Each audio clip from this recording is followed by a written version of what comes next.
Hello दोस्तों, स्वागत है हमारे YouTube study channel smart study with Sarvesh पे। हमारे चैनल को सब्सक्राइब करें, बेल आइकन को प्रेस करें, वीडियो को लाइक करें एवं ढेर सारा शेयर करें जिससे अधिक से अधिक लोग जुड़ सकें। हेलो दोस्तों, गुड मॉर्निंग। एक बार फिर से आपका स्वागत है हमारे YouTube channel smart study with Sarvesh में। दोस्तों, हम आपके लिए लेकर आए हैं 22 मार्च 2022 के महत्वपूर्ण करंट अफेयर्स। चलिए शुरू करते हैं। वीडियो को देखने से पहले हमारे चैनल को सब्सक्राइब करें, वीडियो को लाइक करें एवं ढेर सारा शेयर करें जिससे अधिक से अधिक लोग जुड़कर लाभान्वित हो सकें। Thank you. दोस्तों, 20 मार्च 2022 को विश्व गौरैया दिवस वर्ल्ड स्पैरो डे के रूप में मनाया गया। 20 मार्च को हर साल विश्व गौरैया दिवस मनाया जाता है। इस वर्ष का जो थीम था गौरैया दिवस का वो था आई लव स्पैरोज। तो याद रखेंगे, बहुत ही महत्वपूर्ण प्रश्न है कि विश्व गौरैया दिवस कब मनाया जाता है। तो 20 मार्च को मनाया जाता है। ये घरेलू गौरैया के पतन के बारे में जागरूकता फैलाने के लिए मनाया जाता है हर साल 20 मार्च को। नेक्स्ट क्वेश्चन की तरफ चलते हैं। नागालैंड विधानसभा पेपरलेस बनने वाली पहली विधानसभा बन गई है। इस विधानसभा में अब कोई पेपर का प्रयोग नहीं करेगा। पेपरलेस यानी नेवा के तहत एक प्रणाली है जो NIC क्लाउड मेघराज पर द्वारा बनाया गया है।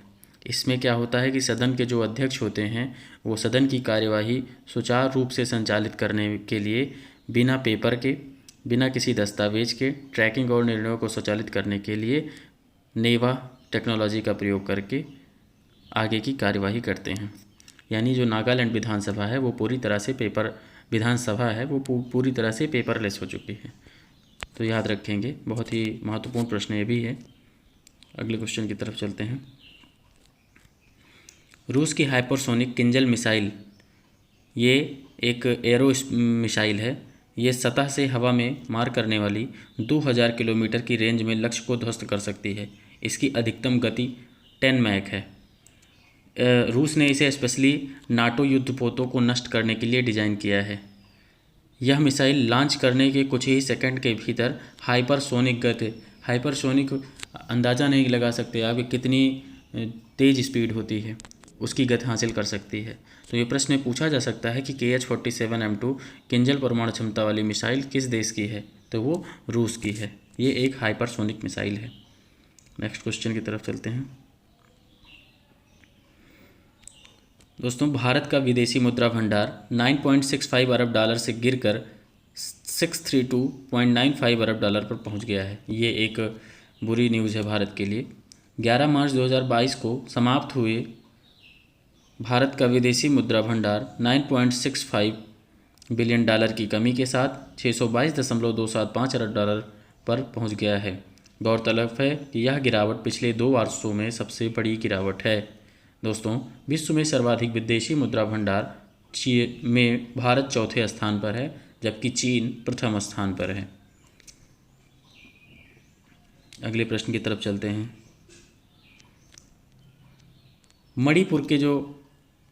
मणिपुर में जो बीजेपी की सरकार बनी है वहाँ पे सर्वसम्मति से N वीरेन सिंह को नया मुख्यमंत्री चुन लिया गया है।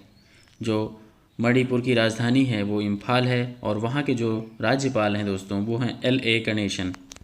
इसी के साथ जो हरियाणा के मुख्यमंत्री हैं मनोहर लाल खट्टर जी एवं वहाँ के जो राज्यपाल हैं दत्तात्रेय बंडारू, उन्होंने फरीदाबाद में 35वें सूरजकुंड अंतर्राष्ट्रीय शिल्प मेले का उद्घाटन किया है।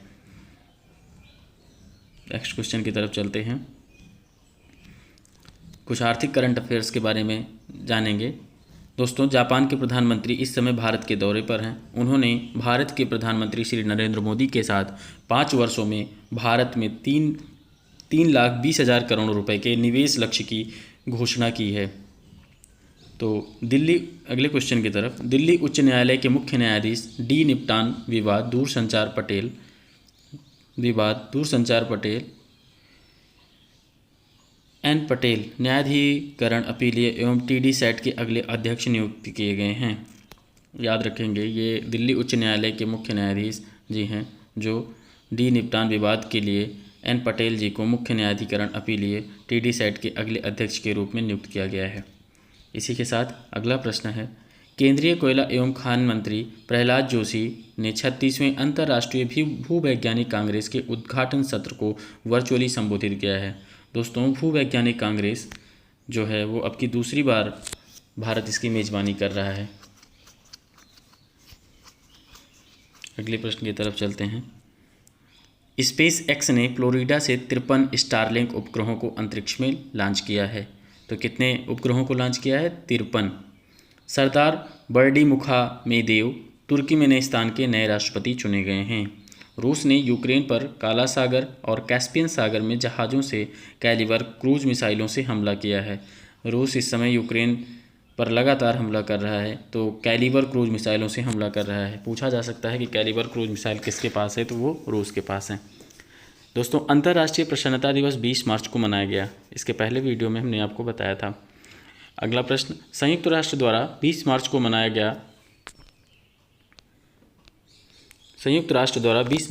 गया फ्रेंच भाषा दिवस। ये भी याद रखें कि फ्रेंच भाषा दिवस कब मनाया जाता है, तो दोस्तों 20 मार्च को। अगले प्रश्न की तरफ चलते हैं। बर्मिंघम में all England open badminton championship 2022 आयोजित की गई। इसके पुरुष एकल खिताब विजेता हैं डेनमार्क के एक्सेल्सन। जो इसके पुरुष एकल खिताब विजेता हैं वो डेनमार्क देश के एक्सेल्सन हैं। इसी के साथ महिला एकल खिताब जीतने वाली जापान की अकाने यामागुची हैं। पुरुष युगल खिताब जीतने वाले इंडोनेशिया के मौलाना बागस और फ़िक्री सोहिबुल मोहम्मद हैं। महिला युगल खिताब जीतने वाली जापान की चिहारू सिदा और नामी मात्सुयामा हैं। मिश्रित युगल खिताब जीतने वाले जापान के हिगाशिनो आरिशा और वतनबे यूता हैं। ये बहुत ही महत्वपूर्ण प्रश्न है जो पूछा जा सकता है। नेक्स्ट क्वेश्चन की तरफ चलते हैं। फुटबॉल को ब्लास्टर्स केरला में फाइनल खेले मैच में गोवा ने FC हैदराबाद को हराकर ब्लास्टर केरला ने फाइनल जीत लिया है। इसी के साथ ये वाला प्रश्न बहुत महत्वपूर्ण है कि जेवलाइन थ्रो विजेता थे वो प्लेयर हैं नीरज चोपड़ा। वो मुंबई में आयोजित 2022 स्पोर्ट स्टार एक्सेस अवार्ड्स में sport star of the year male चुने गए हैं। इनको पुरस्कार दिया गया है। इसी के साथ फीमेल कैटेगरी में भारोत्तोलक मीराबाई चानू को sports star of the year female का पुरस्कार दिया गया है। मीराबाई चानू भारोत्तोलक खेल से संबंधित हैं और नीरज चोपड़ा जेवलाइन थ्रो से संबंधित हैं। भारत के पूर्व क्रिकेटर सुरेश रैना को मालदीव सरकार द्वारा स्पोर्ट्स आइकन पुरस्कार से सम्मानित किया गया है। तो स्पोर्ट्स आइकन सम्मान से किसे सम्मानित किया गया है? तो भारत के पूर्व क्रिकेटर सुरेश रैना को मालदीव सरकार के द्वारा। नेक्स्ट क्वेश्चन, 21 मार्च को दोस्तों अंतर्राष्ट्रीय वन दिवस के रूप में मनाया गया। सबसे पहले ये है 28 नवंबर 2012 को संयुक्त राष्ट्र महासभा ने वन दिवस के रूप में मनाया था, जो पहली बार 21 मार्च 2013 को पहली बार मनाया गया। अंतर्राष्ट्रीय वन दिवस सभी प्रकार के वनों के महत्व के बारे में जागरूकता फैलाने पर फोकस करता है। दोस्तों, अगले क्वेश्चन की तरफ चलते हैं। UPI लाइट मतलब हल्का, UPI मतलब ट्रांजैक्शन, भुगतान लेन देन की ऊपरी सीमा क्या है? तो दोस्तों 200 रुपये। National payments corporation of India NPCI UPI launch करने जा रहा है, जो ऑफलाइन मोड में छोटे मूल्य के लेन देन को सक्षम करेगा। इसलिए ऑफलाइन मोड में चलेगा। UPI लाइट भुगतान लेन देन की ऊपरी सीमा 200 रुपये होगी। तो याद रखिएगा, UPI लाइट की ऊपरी सीमा कितनी होगी? 200। और UPI लाइट किसके द्वारा लॉन्च किया जाएगा? NPCI के द्वारा। दोस्तों, कौन सी संस्था आवधिक श्रम बल सर्वेक्षण जारी करती है? तो दोस्तों राष्ट्रीय सांख्यिकी कार्यालय द्वारा आवधिक श्रम बल सर्वेक्षण जारी किया जाता है, जो नवीनतम आवधिक बल श्रम सर्वेक्षण जारी किया गया। हाल के PLFS अपडेट के अनुसार भारत की शहरी बेरोजगारी दर 2021 की अप्रैल बढ़कर तिमाही जून 12.6% हो गई है, जबकि जनवरी में यह तिमाही मार्च 9.3% थी। तो इसमें भी बढ़ोतरी हुई है। भारत में शहरी बेरोजगारी दर बढ़ती चली जा रही है। नेक्स्ट क्वेश्चन की तरफ चलते हैं।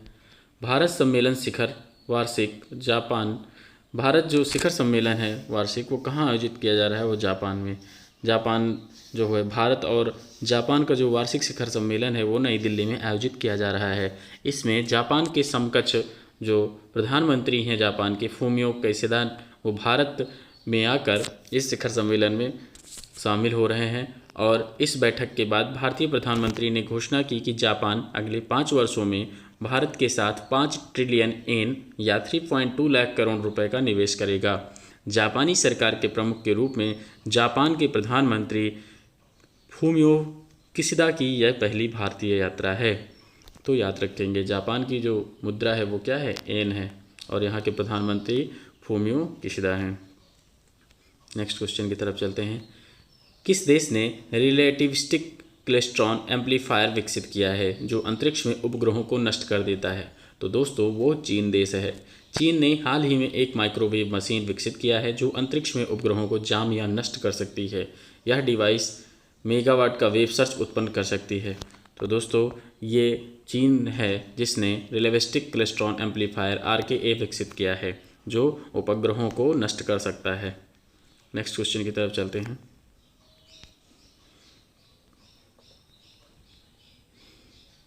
भारत ने किस अंतर्राष्ट्रीय निकाय में जैविक और विषैले हथियार सम्मेलन biological and toxin weapon convention VTWC की वकालत की है? तो दोस्तों संयुक्त राष्ट्र सुरक्षा परिषद में।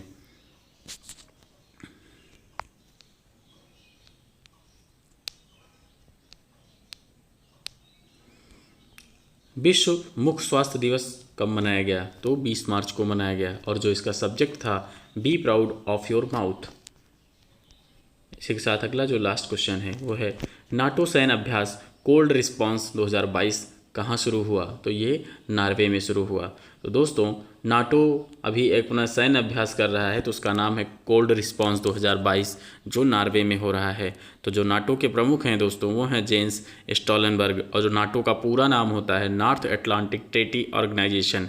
इसका जो मुख्यालय है वो ब्रुसेल्स बेल्जियम में है। नाटो की स्थापना 4 अप्रैल 1949 को संयुक्त राज्य अमेरिका के वाशिंगटन DC शहर में हुआ है।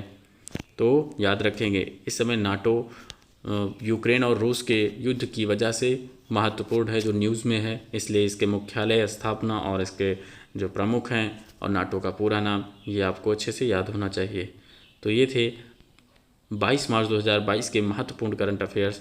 तो दोस्तों वीडियो को पूरा देखें और चैनल को हमारे सब्सक्राइब कर लें जो लोग नए हैं, और वीडियो को लाइक करें, शेयर करें, सब्सक्राइब करें। और वीडियो में जो PDF है वो हमारे डिस्क्रिप्शन बॉक्स में है, लिंक दी गई है, उससे आप जाके उसे डाउनलोड कर सकते हैं। Thank you so much.